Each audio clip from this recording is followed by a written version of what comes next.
Seven, Pursuit Company. Pursuit Company, a listed company which manufactures electronic components, is interested in acquiring Fodder Company, an unlisted company involved in the development of sophisticated but high-risk electronic products. Listed company manufactures electronic components listed is interested in acquiring Fodder Company, an unlisted company development. ठीक है। तो ये लोग भी basically दोनों के दोनों companies electronic products ही बनाते हैं। ये लोग खाली इलेक्ट्रॉनिक कंपोनेंट्स बनाते हैं, फॉर्डर कंपनी इलेक्ट्रॉनिक प्रोडक्ट्स बनाती है। The owners of Fodder company are a consortium of private equity investors who have been looking for a suitable buyer for their company for some time. Pursuit Company estimates that a payment of the equity plus 25 premium would be sufficient to secure purchase of Fodder Company. Pursuit would also pay off any outstanding debt that Fodder Company owed. Pursuit Company wishes to acquire Fodder Company using a combination of debt finance and its cash reserves of $20 million, such that the capital structure of the combined company remains at Pursuit Company's current capital structure level.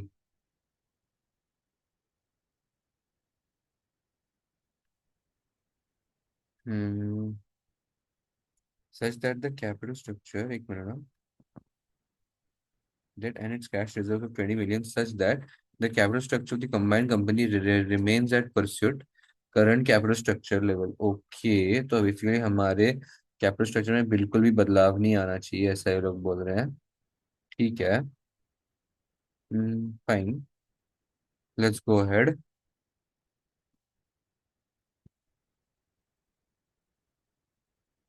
ये तो बहुत ही generic answer है। देखो, advantage and disadvantage of organic and growth by acquisition, ये तो हम लिख देंगे।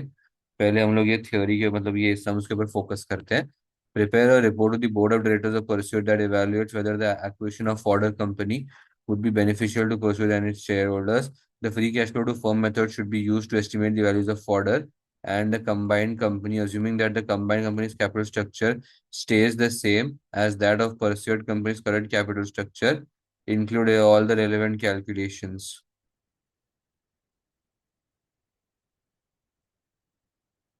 Hmm, ठीक है। Pursuit has a market to debt equity ratio of 50 to 50 and the equity beta of 1.8. Currently, Pursuit has a total firm value of 140 million। तो ठीक है ना, मतलब मार्केट तो ये मतलब 70 मिलियन का है। ठीक है। अभी द ऑल द अमाउंट्स ऐसे मिलियंस में दिए गए हैं, हमें थाउजेंड्स में दिए गए हैं, सॉरी। तो अभी कितना है वो सेल्स रेवेन्यू जो है, 16,146, 15,229, 14,491, ऐसा सब है। अब ऑपरेटिंग प्रॉफिट दिया हुआ है, ठीक है। ये सब किसका है वैसे? फॉर्डर कंपनी का, ठीक है।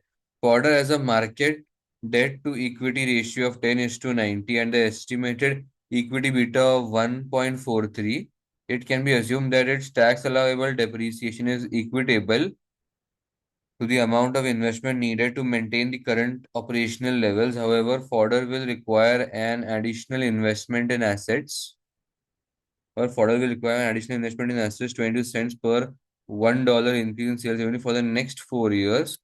It anticipated, अच्छा ठीक है, for the next 4 years इन्होंने मांगा है। It anticipated that fodder company will pay interest at 9% on its future borrowings.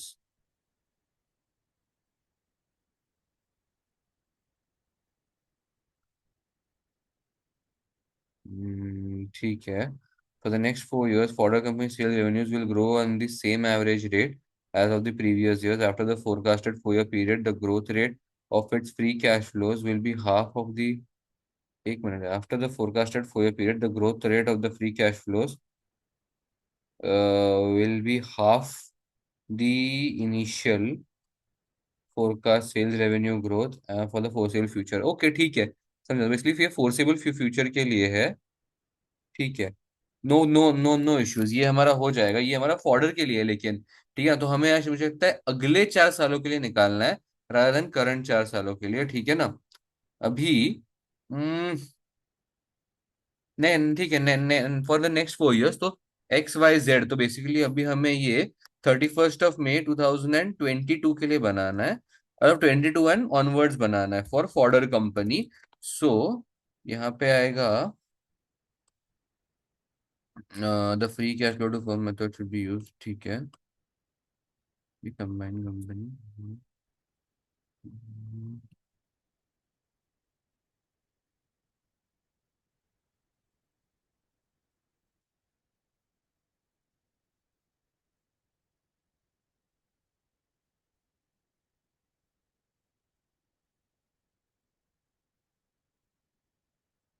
31 May 2022, 31 May 23, 31 May 24, 31 May 25।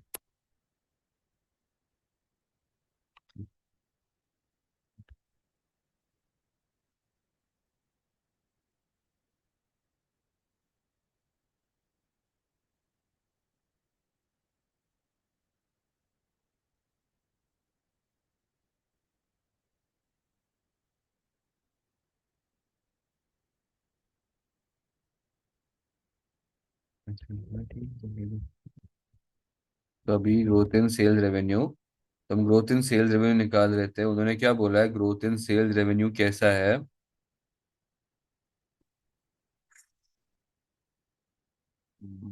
For the next 4 years, तो ये है, उन्होंने बोला है for the next 4 years the say the forward sales revenue will grow at the same average rate as that of the previous years। तो पहले यहाँ पे मैं कर लेता हूँ प्रीवियस ईयर्स, तो वो कितने थे, 18, 19, 10, 20, 21, तो वो कितने थे ईयर्स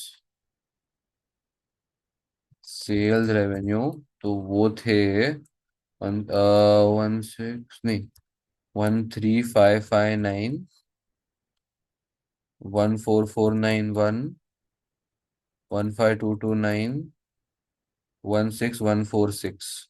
तो अभी इनमें बेसिकली ग्रोथ कितने परसेंट की थी वो निकालने के लिए this minus this divide by the previous one, ये करते जाऊंगा तो मुझे कुछ तो रेट्स मिलेंगे।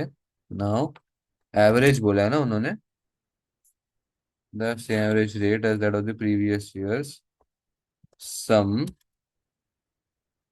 This divide by 3। ओके, तो आता है 6% का। सो बेसिकली सेल्स रेवेन्यू की जो ग्रोथ है वो होनी चाहिए 6% की। 10, the sales revenue would increase by 6%। तो ये आता है this into 1.06 and so one, तो मतलब ये 0.06 ये होते गया, ठीक है ना। अब आगे जाते हैं।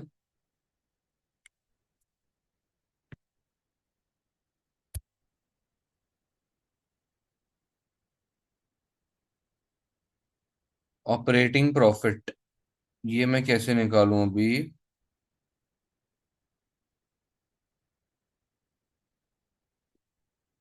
सेम करता हूं मैं, ऑपरेटिंग प्रॉफिट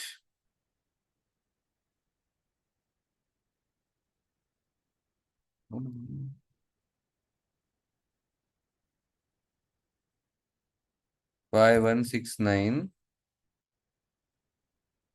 5074, 4243, 4530।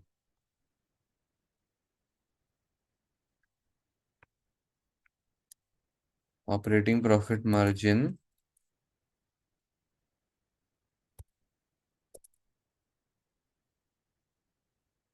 डिवाइड बाय 4, पता है 32% का। सो ऑपरेटिंग प्रॉफिट जो आता है वो आता है 32% का।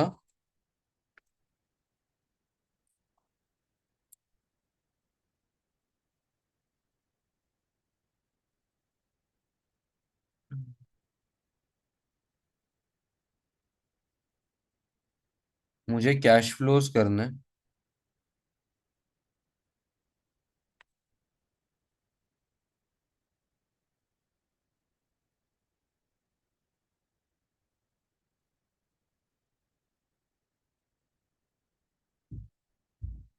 अभी उन्होंने बोला है इंटरेस्ट कॉस्ट, अभी मुझे मुझे नहीं लगता इंटरेस्ट कॉस्ट वगैरह आना तो चाहिए वैसे। दे आर सेइंग कि 9% will be on future borrowings. मुझे free cash flow method use करनी है to estimate the value of Fodder company. ठीक है, सो अभी तो मैं इंटरेस्ट को नहीं लेता हूँ, ठीक है, मैं इस इंटरेस्ट को नहीं लूंगा।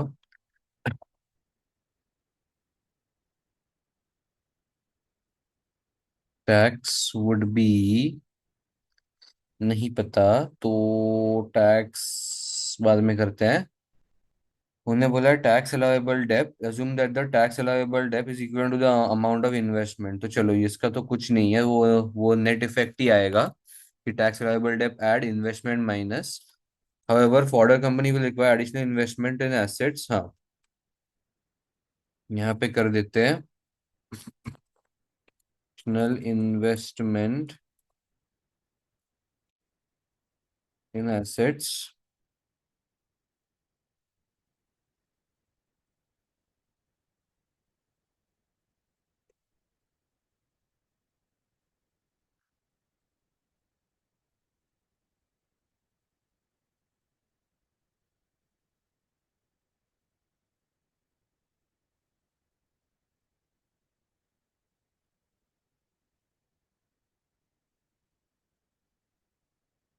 एक मिनट यार, ये क्यों ऐसे हो जाता है? दिस दिस दिस इंक्रीमेंटल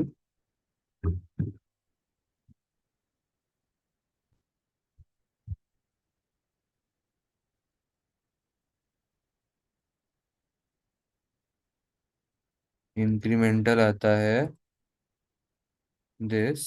तो इंक्रीमेंटल ये आ गया।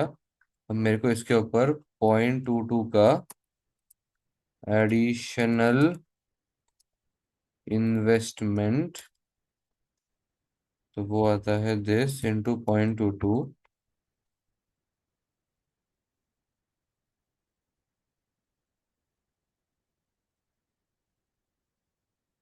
Additional investment,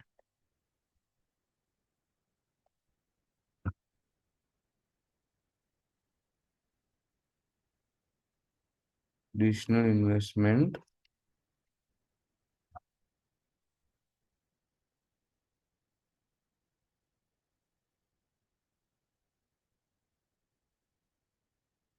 9 years, for the next 4 years border company sales revenue will grow at the same average rate।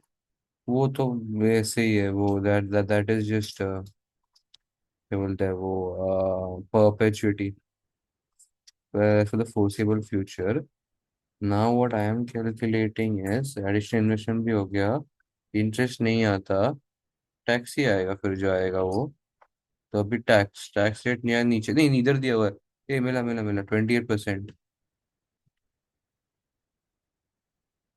Taxes 0.28,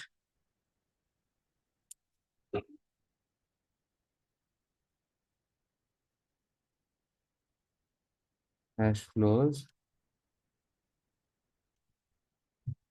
discount rate, discount rate at the rate of 12%। नहीं 12% नहीं, sorry, कितना है, मैंने ऐसे ही 12% ले लिया। किधर तो दिया रहेगा, 12% तो नहीं होगा ये, मैंने पता नहीं क्यों लिख दिया। ये रहा।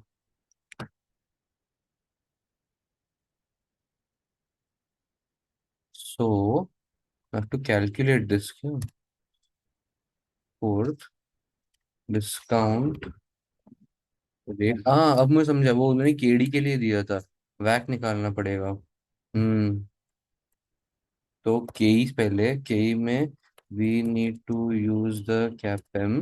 तो आता है K E is equal to R F plus beta equity R M minus R F,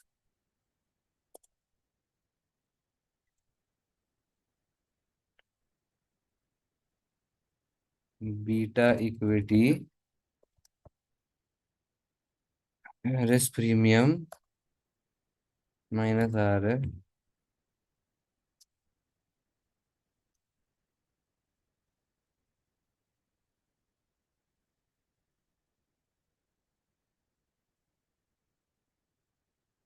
4.5%।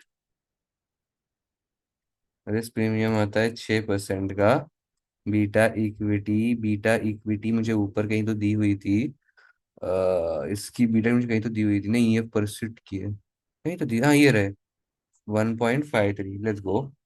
तो मुझे 1.53 दी हुई थी।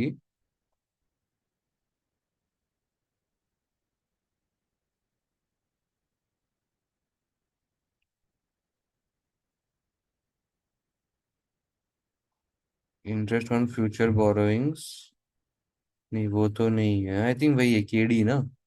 हाँ KD. Now will find out KD. यहाँ पे मैं डाल देता हूँ केई को, यहाँ पे करता हूँ केडी को। KD, KD 1 - T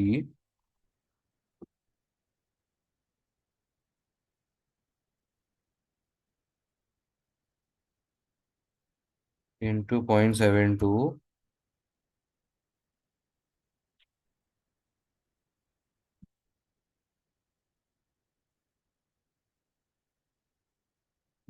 market value, COC market value into COC.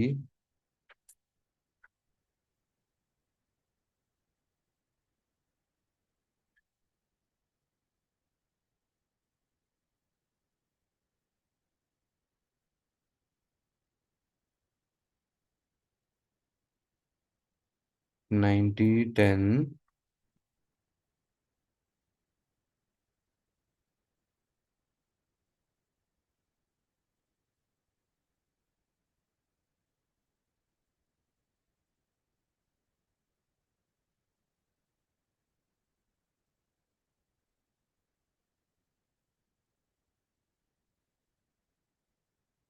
सम, मेरा वैक आ जाता है ÷ 100।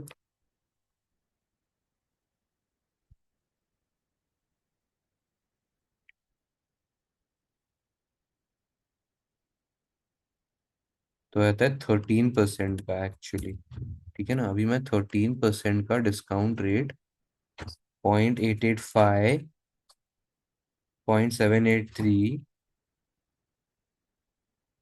0.693, 0.613।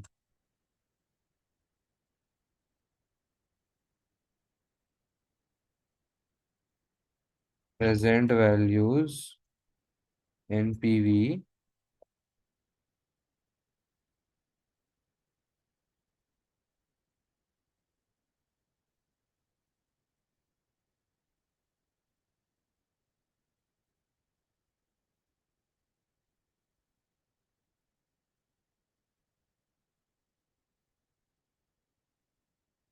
T Y perpetuity. Cash flows 1 + g, K - g.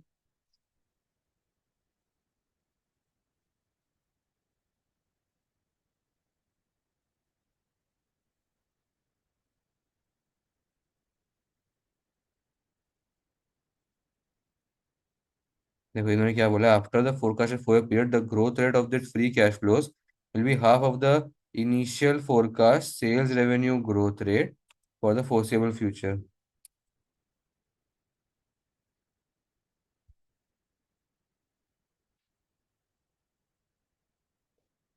K - जी 13% -3%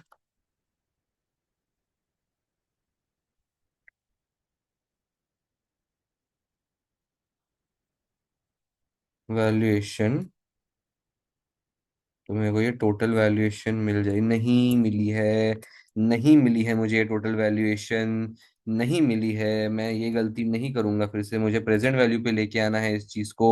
इसके लिए मुझे डिस्काउंट करना है। किससे डिस्काउंट करना है मुझे? मुझे डिस्काउंट करना है इसी के प्रीवियस ईयर से। हाँ ये गलती मुझे नहीं करनी है फिर से। बस present value this, added with the returns, तो मुझे मिलती है, ये है मेरी वैल्यूएशन। तो 40,000 basically, this is my valuation of pursuit company, ठीक है ना। परस्यूट कंपनी, मुझे ये वैल्यूएशन मिल गई। मैं चेक करता हूँ ये सही है कि नहीं है पहले तो। ओके, के ई हाँ बराबर मिला है, के ई बराबर मिला है। कॉस्ट ऑफ कैपिटल देखो 13% बराबर है, 12.96 को इन्होंने 13% कर लिया, बराबर है। परफेक्ट। फर्म वैल्यू देखो 40,000, परफेक्ट। 40,000, हमको मिले 40,075। ठीक है, that's all right. Good going, good going. I think we can go ahead now. Free cash flows to the firm method using the fodder company and the combined value, assuming the combined company's capital structure remains the same as that of the pursued company's capital structure. अब मेरा ये तो हो गया, अब मुझे combined company का भी निकालना है अपेरेंटली। तो वो मैं कैसे निकालूंगा? वो भी मुझे फ्री कैश फ्लो से ही निकालना है शायद। ये देखो, following the equation is it is expected that the combined company sales revenue will be इतना। ठीक है, चलो फिर ये भी मुझे सारा का सारा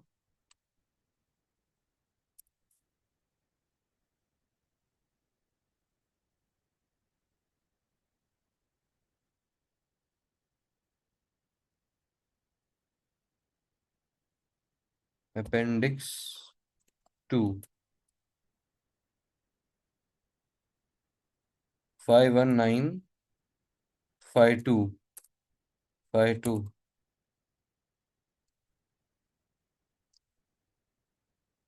In the first year, its profit margin on sales will be 30% for the foreseeable future.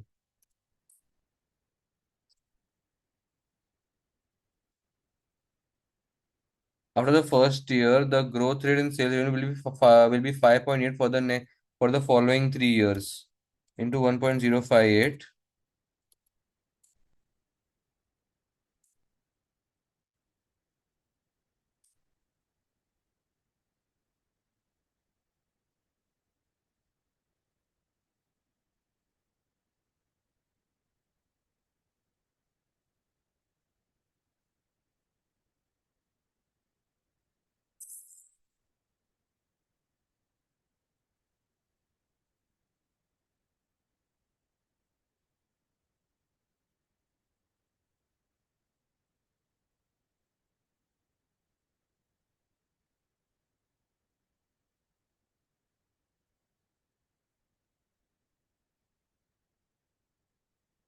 ये मैं कॉपी कर लेता हूँ।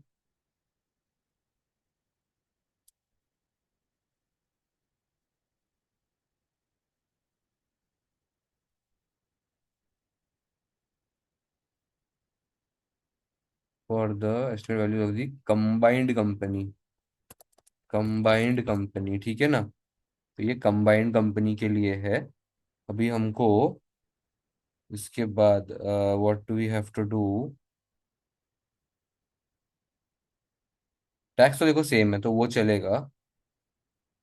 सिचुएशन के लिए देखो, कंबाइंड कंपनी एनुअल रेट 6.4% भरता है, जो होगा 6.4%, ये मैंने यहाँ पे डाल दिया।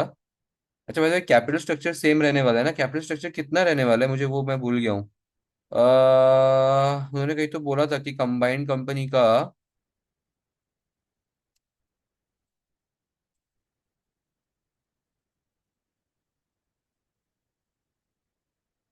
परस्यूट परस्यूट कंपनी का करंट कैपिटल स्ट्रक्चर, तो यहाँ पे 50 एंड 50 रहेगा। ठीक है ना, करंट कैपिटल स्ट्रक्चर। उसको छोड़ो, अभी हम आते हैं फिर से एक बार, अरे यहाँ पे ही वो भी हो गया। हम्म। अरे यार, ये क्यों इतना हिलते रहते ना? अच्छा, हाँ, ये हो गया 6.4। ये मैंने कर दिया। अभी इसके आगे combined company will require additional investment in assets of 513 in the first year.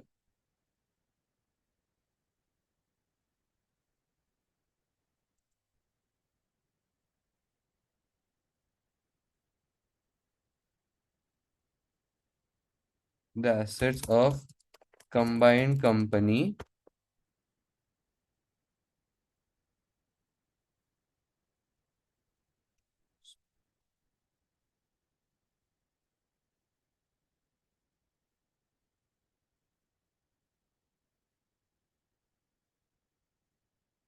Additional investment, actually you know what,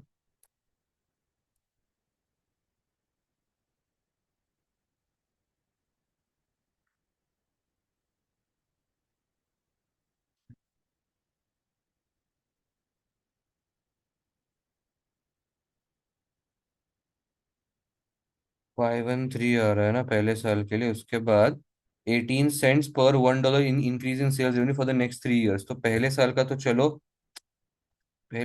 ये सॉर्टेड है 513। उसके बाद 513, उसके बाद इंक्रीमेंटल है, जितना भी इंक्रीमेंटल है उसका मुझे 18% करना है। ठीक है ना।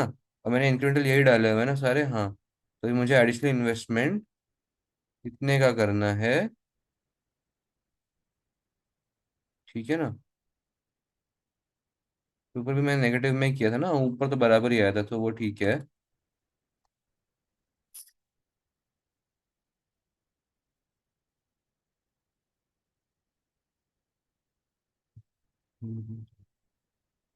It is anticipated that after the forecasted 4-year period, its free cash flows rate will be half of the sales revenue growth rate.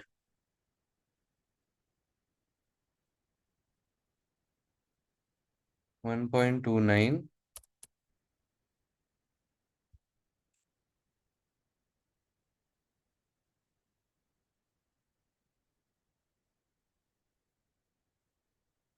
It can be assumed that the asset beta of the combined company is the weighted average of individual companies' asset betas weighted in the proportion of their individual companies' market value.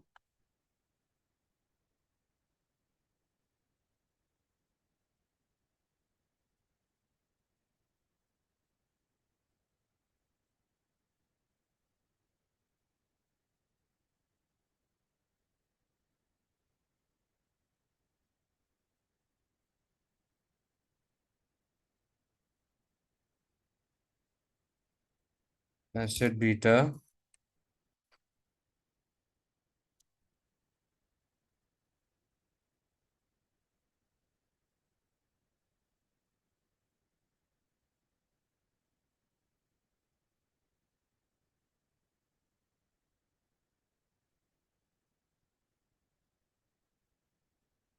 नहीं नहीं यार, मुझे पूरा करना पड़ेगा actually. Asset beta of pursued.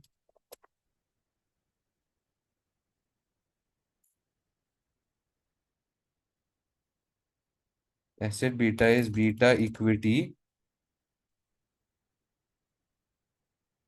Value of D 1 - T.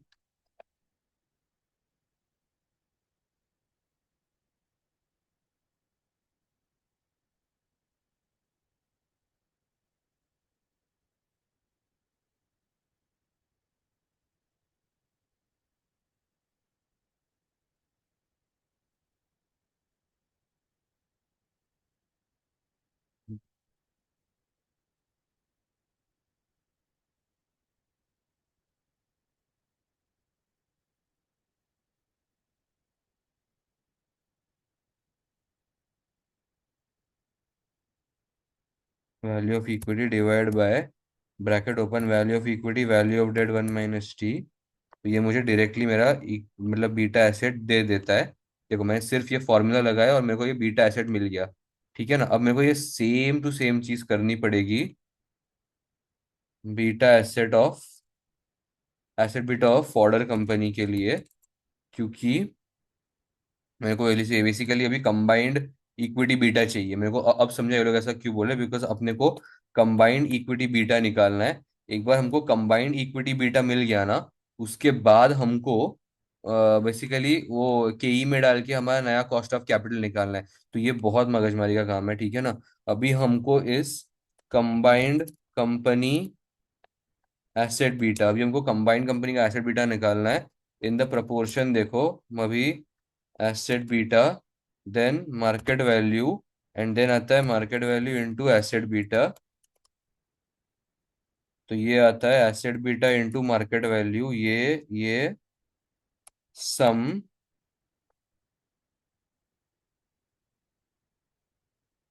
Combine asset beta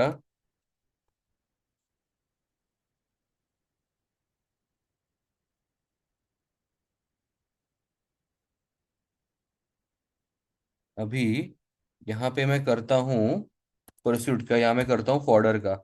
मुझे दोनों के एसेट बीटा तो देखो मैंने ऊपर से कैलकुलेट किए हुए हैं। आई जस्ट होप मैंने बराबर कैलकुलेट किए हैं, मतलब क्योंकि ये बहुत बड़ा डिफरेंस आ रहा है। Value of equity value of debt बराबर किया है मैंने। हाँ। हाँ ना, 28% ही है। और फिर इसको इसको मल्टीप्लाई किया, हाँ ठीक है। और उन्होंने बस मार्केट वैल्यू बोला है, पता है। सीन ये है कि उन्होंने बस मार्केट वैल्यू बोला, उन्होंने ये भी नहीं बोला है कि मार्केट वैल्यू ऑफ व्हाट, मतलब किस चीज का market value of equity, market value of debt, वो कुछ बोला ही नहीं है।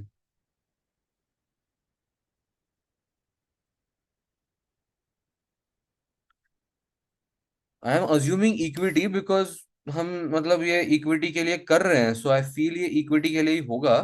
परस्यूट का 50 और इसका 90, मैं ये अज्यूम करके चल रहा हूँ। तो मेरे को कंबाइंड कंपनी का एसेट बीटा कुछ इस तरीके से मिलता है, बट ये मेरा डाउटफुल ही है। Like this market that I use is completely doubtful at this point of time. मेरे को पता नहीं है, ठीक है ना। तो ये मेरे को एसेट बीटा तो मिल गया। फिर मैं निकालता हूँ इक्विटी बीटा।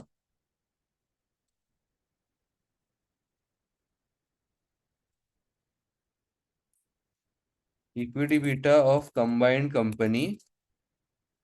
ठीक है, equity beta of combined company अभी। Equity beta of combined company क्या आ सकता है, ठीक है ना। Equity beta of combined company का सबसे पहली बात तो यहाँ पे लिख देता हूँ मैं एसेट बीटा। और अभी ना यहाँ पे लिख देता हूँ मैं इक्विटी बीटा। बट यहाँ पे देखना, ध्यान देना, यहाँ पे इट वोंट बी मल्टीप्लीकेशन, यहाँ पे इट विल बी डिविजन। ठीक है ना। और value of equity value of debt तो भी 50-50 होने वाला है। इन्होंने खुद ने बोला हुआ है कि हमारा, और ऐसे एसिड बीटा 1.3 नहीं है, ये है एसिड बीटा जो हमने बोला था यहाँ पे। तो इक्विटी बीटा आ जाता है 1.98, नहीं ये गलती है। ये वो मार्केट वैल्यू ऑफ वॉट ना, वो मेरे को समझा ही नहीं है एक्चुअली। तो इसलिए वो गलत ही आ रहा है। आई फील आई फील कि गलत होना चाहिए, बट देखते हैं।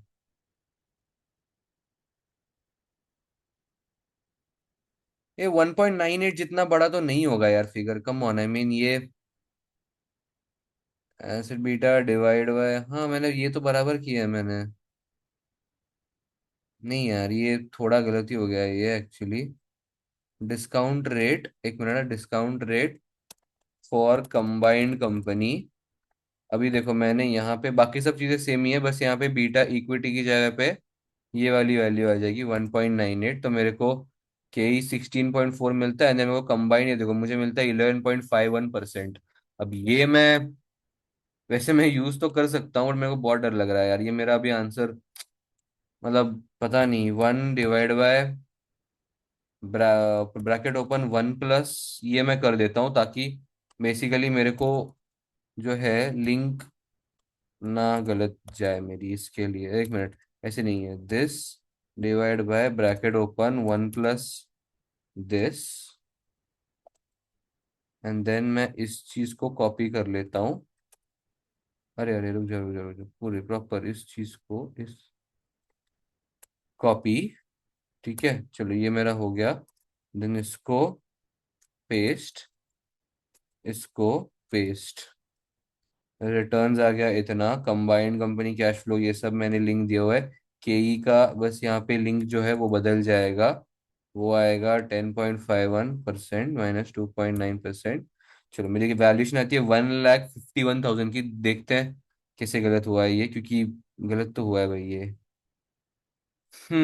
देखो इक्विटी बीटा आया है 1.46 का, वही वो अभी चेक करना पड़ेगा। देखो ये हमें एसिड बीटास दोनों बराबर आए हैं, बिल्कुल सही आया है, 0.686। और पॉइंट ये ना, 0.686 0.64, अभी उन्होंने बोला है मार्केट वैल्यू और उन्होंने बोला नहीं है ऑफ वॉट। तो मैं कंफ्यूज हो गया था, तो इन्होंने यहाँ पे देखो कैसे किया है, ऑफ 1,40,000 एंड 40,95। अच्छा मार्केट, अच्छा मतलब ये टोटल वैल्यू बोल रहे हैं कंपनी की, वैल्यूएशन ऑफ द कंपनी बोल रहे हैं लोग। अच्छा हाँ, वही वही, ये देखो बोला इंडिविजुअल कंपनीज मार्केट वैल्यू, ओ राइट राइट राइट।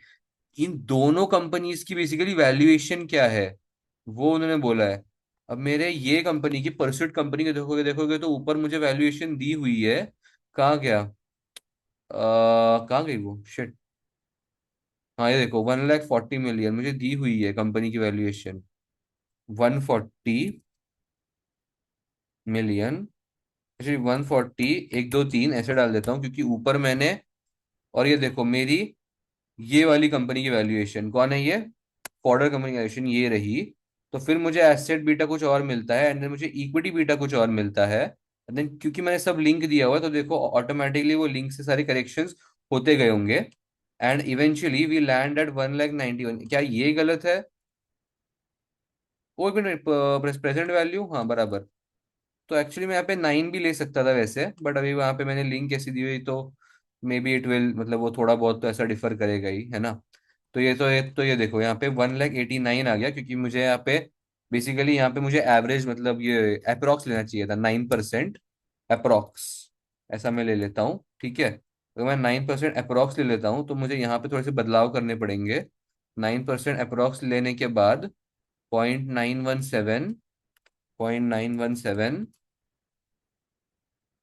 0.842, 0.772, 0.708। तो ये मुझे सिनर्जी बेनिफिट देते हैं 1,89,000। तो मेरी total valuation of the combined company would be in thousands है ये, ठीक है ना। तो ये आ जाती है जो उनको भी शायद मिली होगी, अभी 1,89,000 की मिली है। है देखो 1,89,1619। ठीक है, ठीक है, क्लोज इनफ, क्लोज इनफ। अभी बाद में उन्होंने कुछ पूछा है और the combined the combined company assuming that the combined company's capital structure stays the same as the, ठीक है हो गया। तो बेनिफिशियल तो होना चाहिए ना, बेनिफिशियल है क्या? Valuation of pursuit, valuation of for, हाँ आई थिंक है क्योंकि मैंने यहाँ पे 1,40,000 और कुछ तो लिखा था ना, कहाँ गया वो 1,40,000 और 1,00,000, अच्छा, और सिर्फ 40, तो फिर तो ये सिनर्जी बेनिफिट्स तो गेन हो रहे हैं। तो these are my synergy benefits, तो ये हो गए मेरे को बेसिकली। गुड।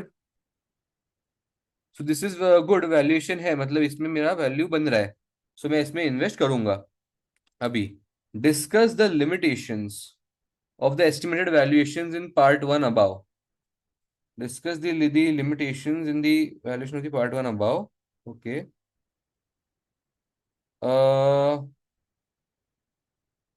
लिमिटेशंस इसके क्या हो सकते हैं? सबसे पहली बात तो हमने एक बहुत बड़ा अजम्पशन किया। अच्छा, limitations can be the assumptions ना, तो हम ये बोल सकते हैं कि हमने अजम्पशंस बहुत सारे किए हुए हैं कि ये फोर्सेबल फ्यूचर तक चलेगा, तो ये गोइंग कंसर्न ही रहेगा, ये हमने अज्यूम किया हुआ है। देन वेटेड एवरेज हमने लिया हुआ है एसेट बीटास का, लेकिन वो एक्चुअली बहुत सारे अलग अलग रेशियोज पे डिपेंड कर सकता है, वेरिएबल्स पे डिपेंड कर सकता है। फिर हमने ये अज्यूम किया हुआ सबसे बड़ी बात तो कि मार्केट रेट और इक्विटी सेम रहेगा। बट वो सेम रह ही नहीं सकता, मतलब बहुत ही रेयरली रहता है एक्विजिशन के टाइम पे। और यहाँ पे तो बिल्कुल भी नहीं रहेगा क्योंकि हम लोग debt finance and cash reserve से पैसा कर रहे हैं। सो इक्विटी तो है ही नहीं, सो बेसिकली वो मतलब मुश्किल है करना, 50-50 से करना, ठीक है ना। मतलब वो सेम कैपिटल स्ट्रक्चर मेंटेन नहीं होगा।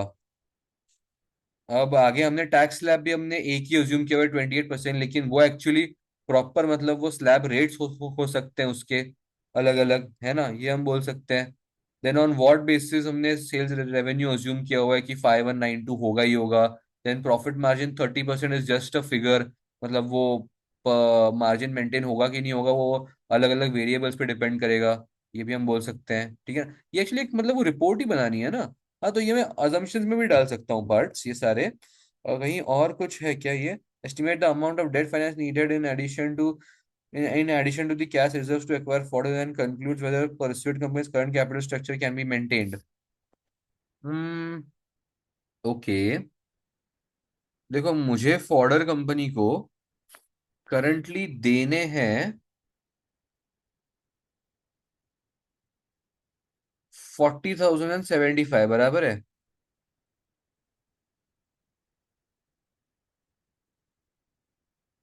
मैं 40,075 मेरे को अगर देने हैं,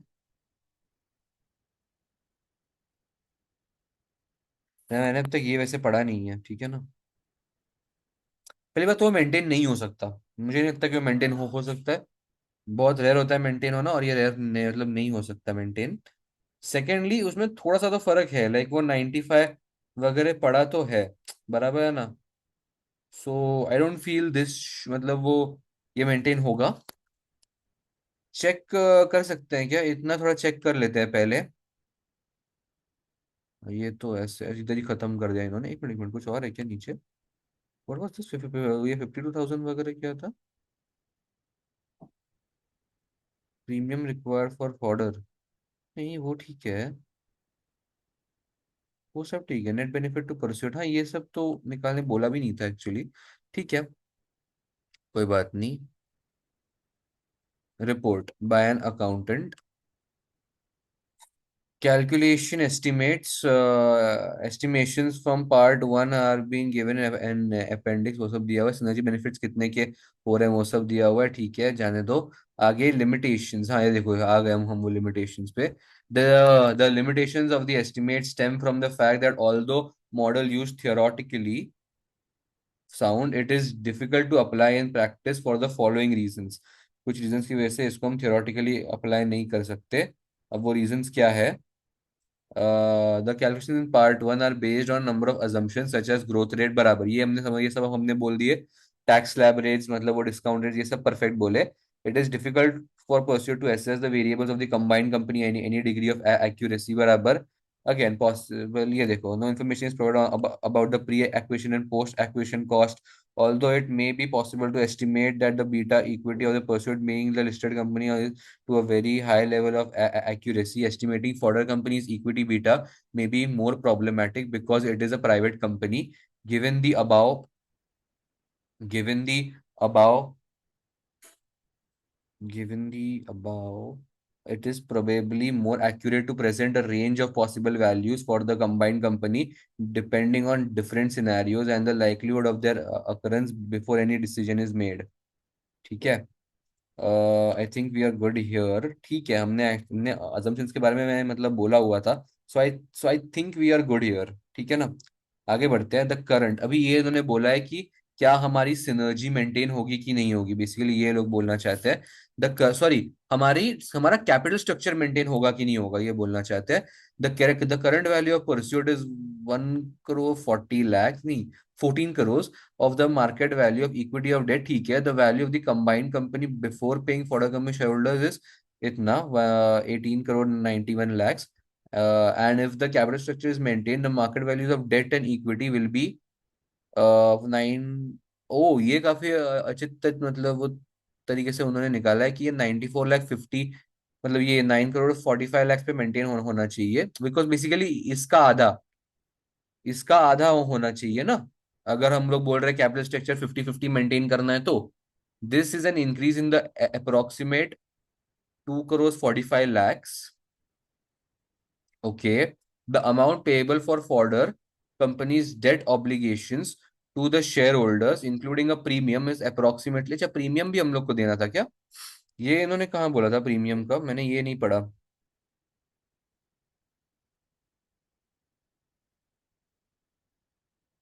this part I missed, I this part I genuinely missed. कहाँ गया ये 25% premium?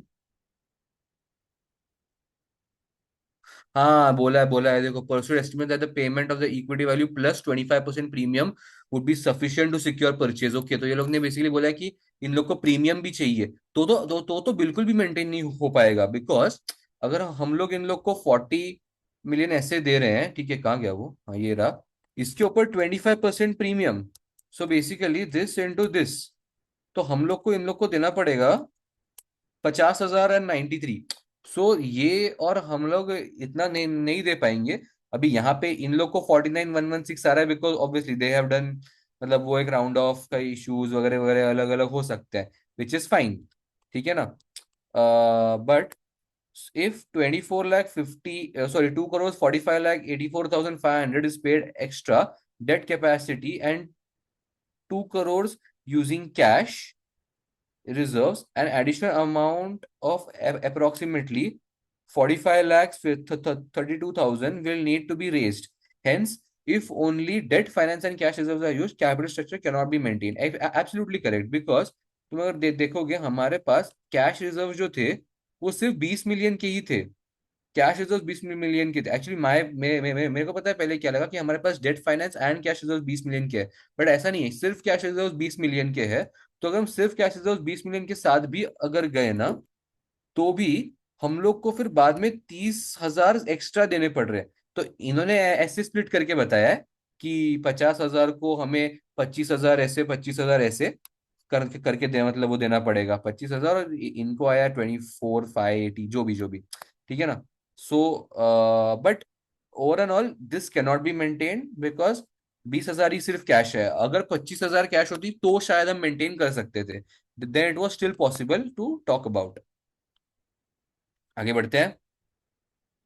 Explain the implications of the change in the capital structure of the combined company to the valuation method used in part 1 and how the issue can be resolved.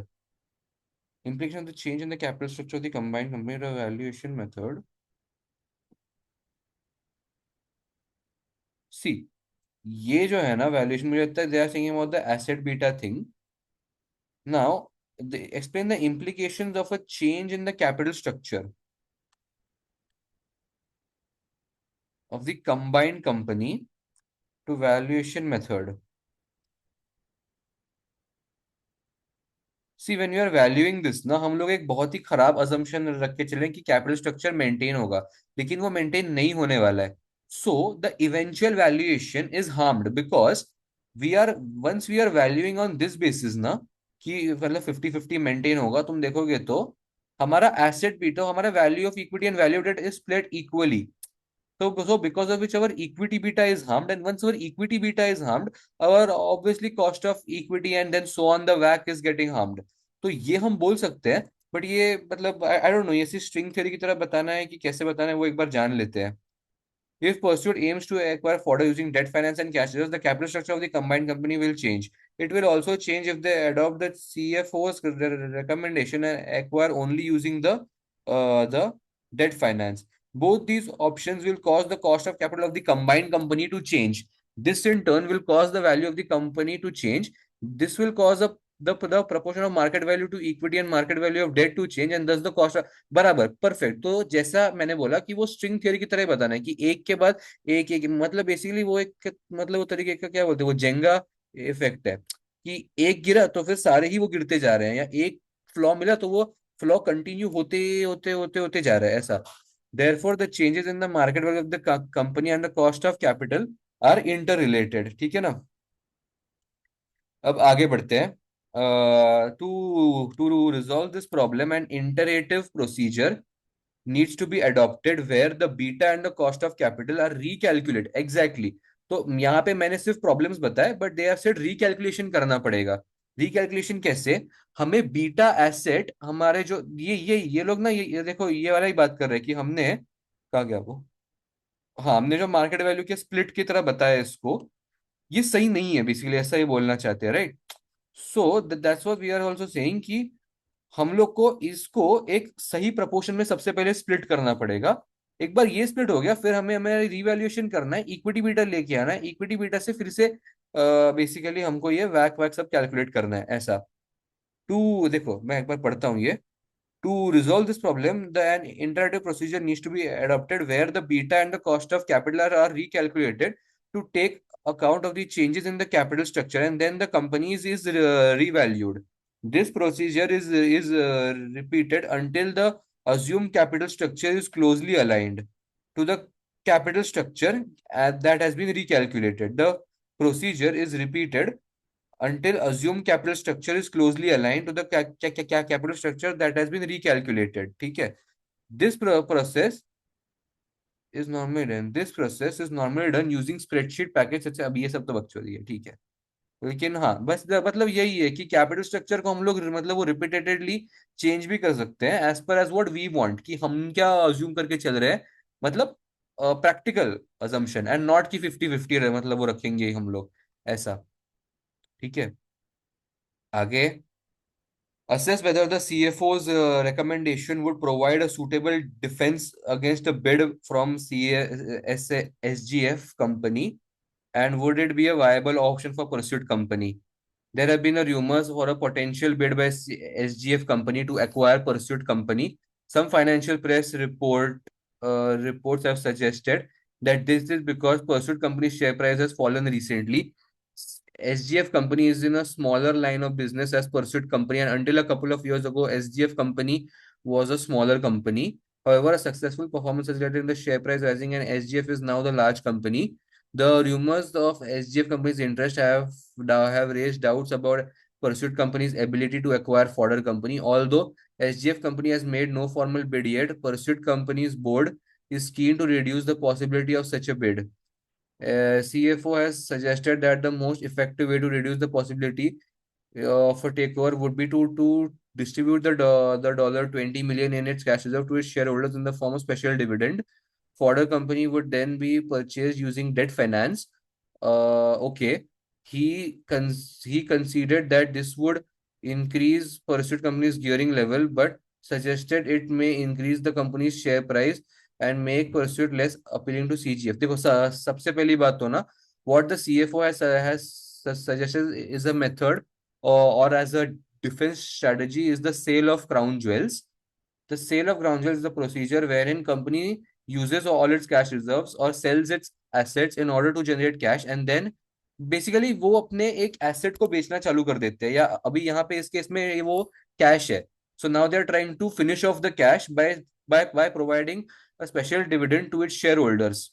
However, this strategy, uh, if we look at the first phase of it, then this strategy would surely work as the shareholders would be happy, would be delighted with the special dividend, and thus this would attract even more shareholders to invest in the company, and eventually the share prices will go up as the investment increases.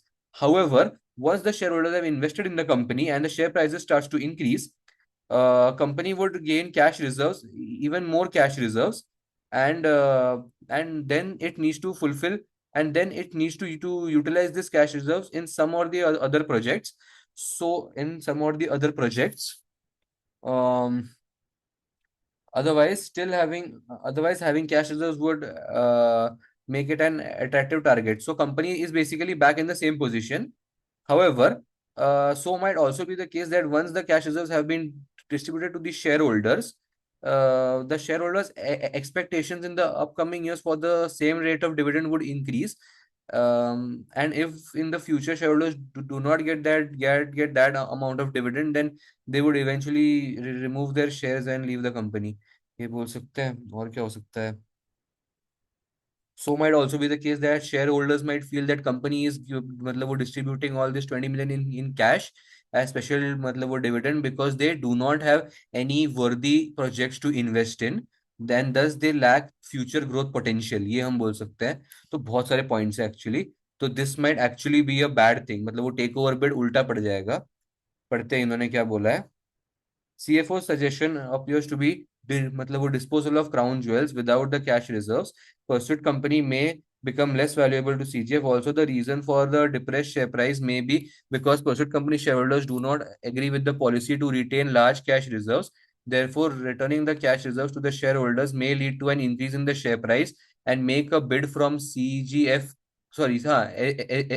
company more unlikely. This would not initially contravene the regulatory framework as no formal bid has been made.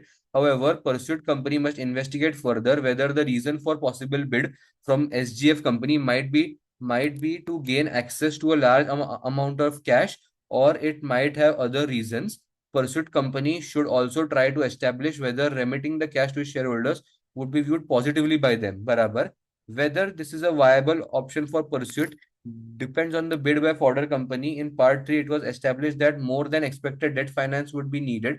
अरे हाँ, ये हमने नहीं बोला कि हमें actually date finance की ज्यादा जरूरत पड़ने वाली है फ्यूचर में, तो हम लोग ज्यादा डेट रेज करेंगे, तो ये भी एक्चुअली हमारे लिए एक तरीके का वो मतलब बन सकता है कि यार ये कंपनी डेट और ले रही है और बेसिकली हम लोग एक्वायर तो कर ही रहे हैं ना फॉर्डर कंपनी को, तो हमारे कैश मतलब वो रिजर्व्स तो मतलब वो यूटिलाइज हो ही रहे हैं. ये हम बोल सकते हैं.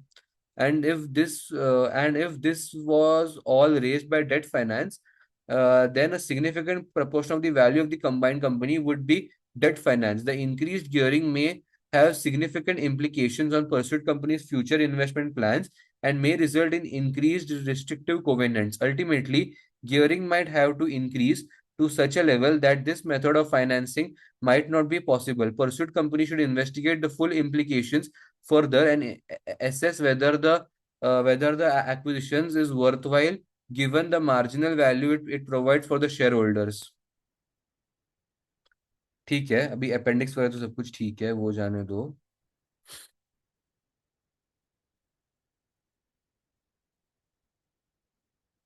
मेरा एक लास्ट क्वेश्चन बाकी था, वो organic and inorganic growth basically, advantages and मतलब वो disadvantage of organic and growth by acquisition. तो ऑर्गेनिक ग्रोथ के टाइम पे हम लोग को ज्यादा पैसों का आउटफ्लो नहीं करना पड़ता एक साथ में, एंड हमारे पास कैश रिजर्व्स रहते हैं कंपनी के पास। ऑर्गेन वेराज ग्रोथ एज एक्विजिशन बहुत ज्यादा फास्ट होती है as compare to organic growth.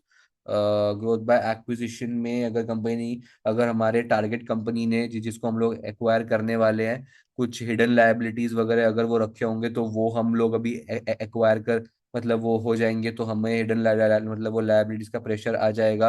Redundancy cost बहुत ज्यादा बेयर करने पड़ सकते हैं ग्रोथ बाय एक्विजिशन में। एडवांटेजेस ये हो सकते हैं कि हम लोग डुप्लीकेशन बेनिफिट्स मिल जाएंगे, फिर वो कॉस्ट बेनिफिट्स मिल जाएंगे, इकोनॉमीज ऑफ स्केल वगैरह मिल जाएगा। ऑर्गेनिक ग्रोथ में और क्या बोल सकते हो, ऑर्गेनिक ग्रोथ के बारे में आपको कुछ बोलते हैं, मैंने इसके बारे में ज्यादा बोला नहीं है। इसका में जरा ज्यादा मतलब ऑर्गेनिक ग्रोथ के बारे में और क्या क्या बोल सकते हैं। धीरे धीरे ग्रोथ हो रही है, स्टेबल ग्रोथ होती है, so share holders are also happy that the company is not that risky, या मतलब उतने ज्यादा रिस्क नहीं लेती है कंपनी, सो पोटेंशियल फेलियर के चांसेस भी थोड़े कम रहते हैं। पता नहीं इसका डिसएडवांटेजेस, फास्ट नहीं रहता, ये यही बोल देंगे और क्या। चलो देखते हैं।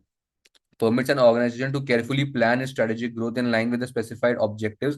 However, when entering new markets, there may be a substantial cost involved in researching markets and or buying in expertise.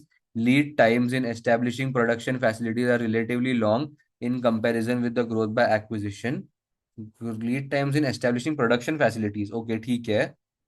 Growth which may be significant factor when trying to establish or to consolidate the market share. ठीक है। आगे क्या बोला है, growth by acquisition में it is often not as carefully plan and may be rapid, एक minute may be rapid reaction to a pursued market opportunity. It permits quick access to new markets और new technology और the elimination of the competitor. हाँ, हम लोग actually ये नहीं बोला कि हम लोग एक्चुअली एक एक मतलब मोनोपोलिस्टिक सिचुएशन क्रिएट करके बहुत ज्यादा रेवेन्यू जनरेट कर सकते हैं। हम लोग सिनर्जी के बेनिफिट अलग अलग बता देंगे ना यहाँ पे, ऐसा भी हम लोग कर सकते हैं। Information about the financial and other attributes of a potential acquisition target is inevitably less complete than a company's own internal management information. Information about the financial and other attributes of a potential acquisition target. एक minute हाँ. Information about the financial and other attributes of the potential action target are less are is inevitably less complete than a company's own internal management information. This makes the valuation of the potential acquisition target difficult and projections of the future cash flows less precise.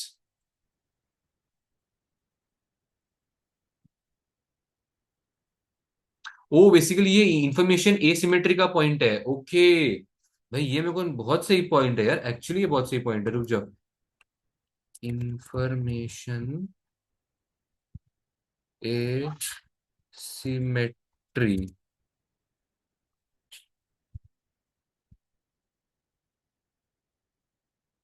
Actually इसका नहीं है, चलो चलो चलो। हम्म,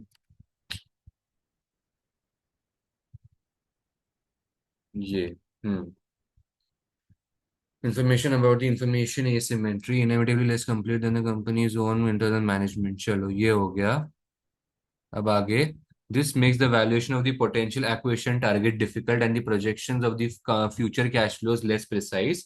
The potential for significant savings is often not fully known until after the acquisition, when attempts are made to rationalize and integrate the operations of the two companies. Growth by acquisition may be the only way to achieve very मतलब वो rapid growth, ठीक है। तो ये यहाँ पे इन्होंने hidden liabilities के बारे में नहीं बोला है, वो बोला है कि जो बेनिफिट्स होते हैं या सेविंग्स होते हैं वो फुल्ली नोन नहीं रहते एक तरीके से, ठीक है।